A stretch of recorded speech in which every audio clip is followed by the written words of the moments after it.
ciri-ciri doa kita langsung diijabah Allah. Mata atlaqa lisanaka bit-talab fa'alam annahu yuridu an yu'tiyaka. Kapanpun saatnya atlaqa, Allah mengitlakkan. Apa arti itlak? Melancarkan lisanmu sehingga tidak ada beban dalam melafazkannya, dalam memintanya. Fa'alam, maka ketahuilah saat itu Allah sudah langsung menjawabnya. Saya mau tanya lagi Pak, adakah di dunia gerakan yang bukan digerakkan Allah? Ada nggak? Kalau ada berarti ada Tuhan selain Allah. Gimana? Jadi yang gerakin kita doa itu siapa sih? Allah. Kita usaha, mentok, pusing, tahu-tahu kita ada aja jalannya. Yang membuka jalan itu siapa? Kita atau Allah? Oh itu kan koneksi saya Ustadz. Kita sudah menuhankan diri sendiri. Hati-hati. Afara'aita man ittakhadha ilahahu hawa. Maka apakah engkau melihat orang yang menjadikan Tuhan dia, pujaan-pujaan dia, yang dia puja-puji itu dirinya sendiri. Jika orang alim dia merasa dirinya pinter, tuh lihat saya jamaah saya banyak gitu. Tuh lihat saya ilmu saya banyak. Nah orang begini sudah menuhankan dirinya. Mau dia gelarnya mursyid, mau gelarnya doktor, LCMA, kiai 1000 kali, itu tetap di dalamnya iblis. Orang yang memuji-muji dirinya sendiri itu iblis Pak. Nauzubillah min dzalik. Kecuali dia memulangkan pujian itu kepada Allah Subhanahu wa ta'ala. Yang berhak dipuji siapa? Allah, ya. Maka orang yang memuji dan memusuhi kita itu gerakan dari Allah. Marah gak Allah menggerakkan? Marah gak? Maka jangan terlalu senang dipuji orang, jangan sedih juga kalau dicaci maki orang, karena itu semuanya gerakan dari Allah. Wa ma tasyauna illa ayyasha Allah. Tidaklah engkau berkehendak kecuali kehendakmu tunduk kepada kehendak Allah Subhanahu wa ta'ala.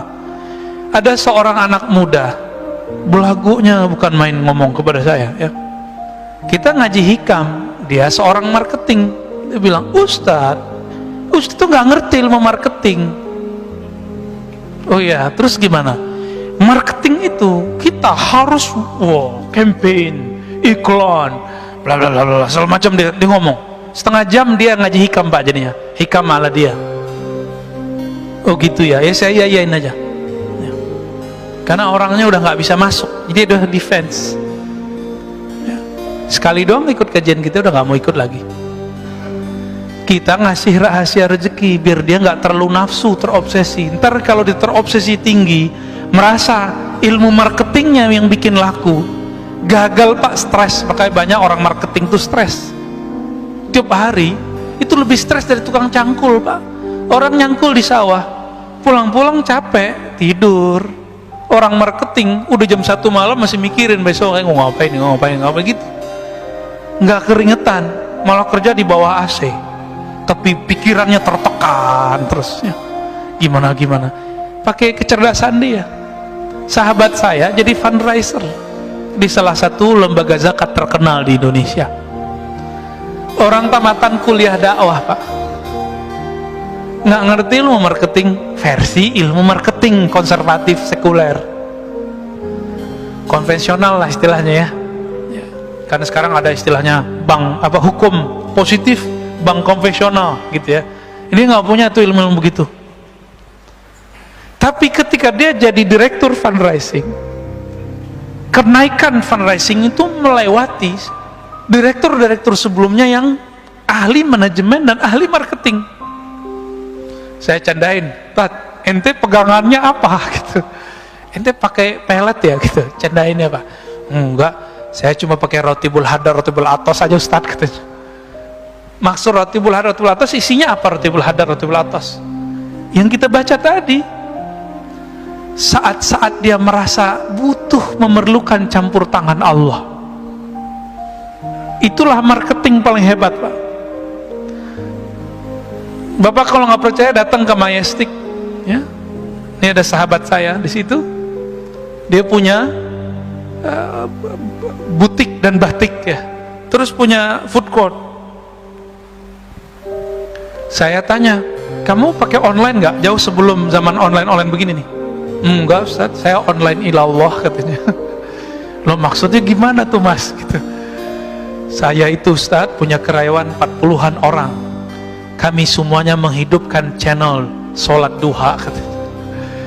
Terus kalau kami doa, orang kan doa, jika ya Allah, jika rezeki kami di langit turunkanlah, dekat bumi keluarkanlah, jika jauh dekatkanlah, kan begitu. Kalau kami lebih eksplisit Ustaz, jika di langit ya Allah turunkan ke toko kami. Sebutin Pak tokonya. Jika di bumi maka keluarkanlah, antar ke toko kami. Yang minta sehari itu, jadi mereka sip-sipan sholat duhanya, gantian. Jadi mulai dari jam 8 sampai jam 11 nggak berhenti tuh orang sholat duha. Mirip-mirip seperti ahbab tabligh, kalau mau jauh lah ada ahli zikirnya di pojok masjid. Serius sama lah, ini marketing langit ini. Bisa begitu, dan ada aja yang datang. Dia beli batik 80 juta Pak, kain doang udah robek dikit tuh, dibeli 80 juta. Kata istrinya, ente bahlul juga ya, ngapain dibeli begini-ginian gitu, kira-kira terjemahan bahasa aneh loh ya, bukan bahasa beliau. Tahu-tahu udah lama dia nggak minat mau dijual, tapi feelingnya ini sudah ada sahibnya nih yang bakal jadi tuan ini. Ternyata tiba-tiba ada orang Chinese datang, dia lagi nyari batik-batik lama yang dulu apa istilahnya ya, ditulis oleh moyang-moyangnya dulu. Ketemu berdesir, ditawar Pak 2 kali lipat, dilepas. Tadi 80 sekarang jadi 160 ya, kurang-kurangan dikit lah. Kenapa? Online ilallah. Orang nggak mau mikirin yang begini. Cuma 3 tahun kebeli sekian toko dia. Di depannya orang jualan udah 20 tahun begitu-gitu aja. Pak masih pakai gerobak. Kita nggak ngeremahin siapa-siapa Pak. Ini berbicara marketing langit. Ya. Yaitu, inilah ilmu pengasihan tertinggi. Ilmu jalbur rizq. Apa jalbur rizq? Kan orang-orang usaha ini nyari-nyari itu kemana-mana. Antum gak usah kemana-mana, nyarinya ada di kamar kita, ada di atas sajadah kita. Jadi yang usaha nih, gak usah ijazah-ijazahan antum, gak usah datang ke kiai mana. Kiainya gak musyrik, antumnya yang musyrik.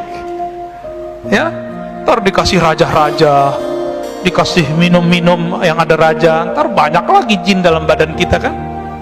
Ntar dikasih apa, simbol-simbol jimat.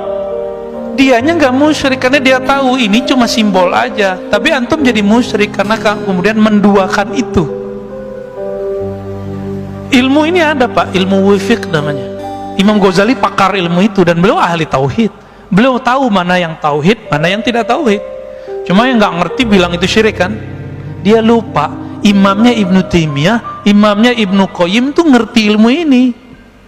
Dan Ibnu Qayyim membolehkannya dalam kitab Tibbun Nabawi, menganggapnya sebagai tib nabawi. Tapi dia hilangkan istilah wifiq.